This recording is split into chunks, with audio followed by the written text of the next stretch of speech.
안녕하십니까. 이창훈 알폰소입니다. 지난주 한국가톨릭교회는 대전교구장 유흥식 라자로 주교가 교황청 성직자성 장관에 임명되는 큰 경사를 맞았습니다. 237년 전 단 한 사람의 성직자도 없이 평신도 몇 사람으로 시작한 한국천주교회가 오늘날 전 세계 교구 성직자들의 직무와 생활을 관장하는 교황청 부서의 수장을 배출한 것입니다. 참으로 경사스러운 일이 아닐 수 없습니다. 6월 20일자 가톨릭신문과 가톨릭평화신문을 중심으로 평협이 전하는 가톨릭 뉴스와 소식, 가톨릭평가서는 한국교회의 첫 교황청 장관 탄생이 지니는 의미와 배경에 대해 알아보는 것으로 시작합니다. 프란치스코 교황이 지난 6월 11일 대전교구장 유흥식 주교를 교황청 성직자성 장관에 임명한 것은 보편교회, 곧 세계 가톨릭교회 안에서 한국교회의 높아진 위상을 반영하는 것이자 또한 프란치스코 교황의 아시아 교회에 대한 각별한 관심과 기대를 드러내는 것이라고 가톨릭신문은 분석했습니다.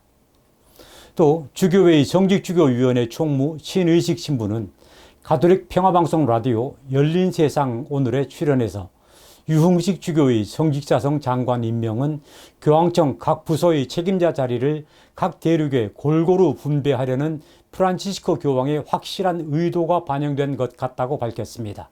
신의식 신부는 또 유흥식 주교가 역동적인 선교 지역의 주교라는 점과 시노달리티 정신, 곧 공동합의적 정신의 구현을 위한 유주교의 역할에 대한 프란치스코 교황의 기대도 이번 성직자성 장관 임명의 배경으로 꼽았습니다. 성직자, 수도자, 평신도가 모두 참여해서 함께하면서 친교 속의 공동합의의 여정을 수행하는 시노달리티 정신은 프란치스코 교황이 가장 역점을 두고 있는 주제어이기도 합니다. 교황청 성직자성 장관에 임명되면서 대주교로 승품된 유흥식 대주교가 새 직분에 충실히 부응해서 보편교회의 발전과 쇄신에 기여하도록 우리 모두 기도로 힘을 보태시면 합니다. 유흥식 주교의 성직자성 장관 임명으로 교황청의 조직과 역할에 대해 궁금해하시는 분들이 많으실 텐데요. 이번에는 가톨릭 평화신문을 통해 이 부분에 대해 좀 더 자세히 살펴보도록 합니다. 교황청은 교황의 이름과 권위로 보편교회, 곧 세계 가톨릭 교회에 봉사하는 임무를 수행하는 기구입니다. 성좌 혹은 사도자라고도 부르지요. 도표에서 보시듯이 교황청은 국무원, 성, 부서, 평의회, 법원, 사무처, 기타 기구 등으로 조직되어 있습니다. 국무원은 교황의 직무를 측근에서 보좌하는 비서실입니다.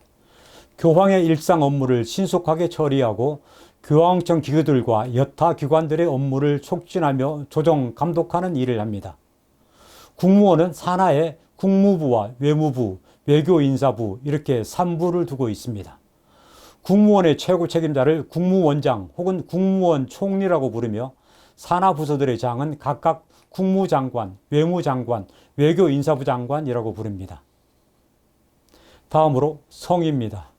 성은 교황청 행정기구로 고유한 담당 분야에서 입법권과 심의, 의결권을 포함한 행정권 전반을 행사합니다.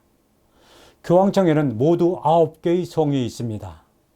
신앙교류성은 신앙과 윤리, 도덕에 관한 교리를 증진하고 보존하는 업무를 담당합니다. 동방교회성은 동방가톨릭교회에 관한 업무를 담당하는 부서이고, 경신성사성은 전례와 성사 재반에 관한 업무를 담당하는 부서입니다. 여러분, 희년대사라는 말을 들어보셨겠지요? 그 희년대사를 관할하는 부서가 바로 경신성사성입니다. 시성성은 시복, 시성 업무를 담당하는 부서이고, 주교성은 개별교회, 곧 교구의 설정과 주교 서임에 관한 업무를 담당합니다. 인류복음화성이라는 부서도 있는데요. 선교 지역을 담당합니다. 선교 지역이란 이미 그리스도교 세계가 된 유럽과 아메리카 대륙을 제외한 아프리카 대륙의 거의 전부, 호주와 필리핀을 제외한 아시아 대륙의 대부분을 말합니다. 한국과 중국, 일본, 베트남 교회가 모두 인류복음화성에 속해 있습니다. 유흥식 대주교가 장관으로 업무를 수행하게 될 성직자성은 전 세계 40만 명이 넘는 교구 사제와 종신부제의 직무와 생활을 담당하는 부서입니다. 줄여서 수도회성이라고도 부르는 봉헌생활회와 사도생활단성은 수도회와 제속회, 사도생활단에 관한 업무를 담당합니다. 마지막으로 가톨릭 교육성이 있는데요. 신학교와 가톨릭 교육에 관한 업무를 담당합니다. 성이 아니라 부서라는 이름으로 불리는 기구도 3개가 있습니다.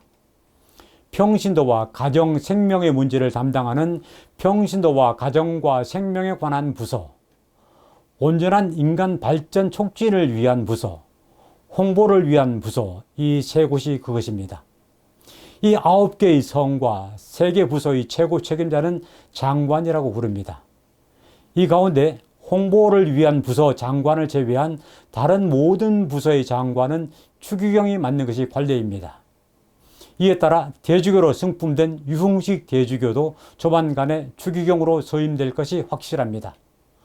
홍보를 위한 부서 장관은 유일하게 평신도가 맡고 있습니다. 교황청은 이 밖에도 법원과 평의회, 사무처 등의 기구들을 두고 있습니다. 다음 소식입니다. 6월 25일은 민족의 비극인 6.25 전쟁이 일어난 날이지요. 한국 가톨릭교회는 가슴 아픈 이 비극이 다시는 되풀이되지 않기를 기원하면서 해마다 6월 25일을 민족의 화해와 일치를 위한 기도의 날로 지내고 있습니다. 주교회의 민족화해위원회 위원장 김주영 주교는 민족의 화해와 일치를 위한 기도의 날 담화를 통해 남북 간이 전쟁과 이념 갈등으로 주고받은 상처와 아픔을 극복하고 용서와 화해를 통해 사랑으로 하나 되어 평화를 이루어 나가도록 하자고 신자들에게 당부했습니다.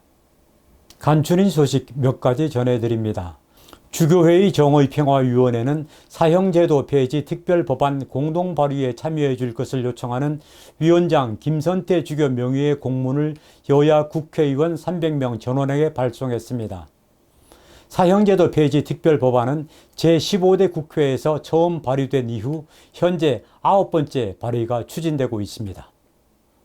서울 명동 옛 개성여고 운동장에 소외계층을 위한 무료 진료소 라파엘 나눔 홈 클리닉이 들어섰습니다. 명동 밥집과 함께하는 라파엘 홈 나눔 클리닉에서는 매주일 명동 밥집을 찾는 이들에게서 진료 예약을 받아 그 다음 주일 오후 2시부터 2시간 동안 무료 진료를 실시하는 형태로 운영됩니다.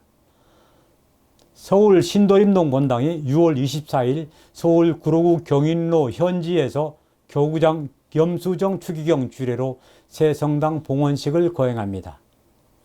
2002년 2월 서울 구로 의동 본당에서 분가한 신도림동 본당은 그동안 임시 성당을 지어 사용해 왔습니다.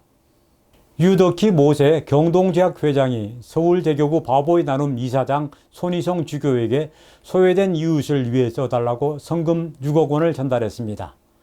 경동제약은 지금까지 12년에 걸쳐 모두 34억이 넘는 성금을 기부했습니다.